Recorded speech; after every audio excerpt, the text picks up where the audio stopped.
আসসালামু আলাইকুম। বর্তগিয়া বাজার গত রাত প্রচণ্ড বৃষ্টির কারণে পানি নিষ্কাশনের ব্যবস্থা বন্ধ করার কারণে বাজার ব্যবসায়ীরা প্রচুর পরিমাণে ক্ষয়ক্ষতি হয়েছে। এখানে ক্ষতির পরিমাণ প্রায় 30 থেকে 35 লক্ষ টাকার মতো। তোর মধ্যে শেখপুরে, তারপরে আপনার এই নিজাম হুজুর, তারপরে ফিরোজ খান এবং আমি মোহাম্মদ সগিন হোসাইন, মোশারফ, সবার ক্ষতিগ্রস্ত। এরপরে এই পোলট্রি ফার্মের যারা ছিল সব মুরগিগুলা এখানে নিশ্চিন্ন, সবগুলো মারা গেছে।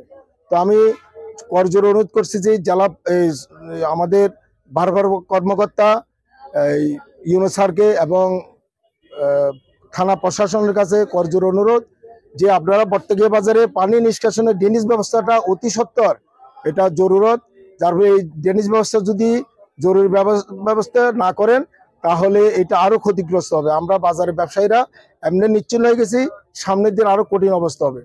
করজোর অনুরোধ, আপনারা সরকারের এই বরাদ্দ থেকে একটা বরাদ্দ দিয়ে আমাদের পানি নিষ্কাশনের ব্যবস্থাটা যেন অতি দ্রুত বাস্তবায়ন করেন, এটাই আমার অনুরোধ।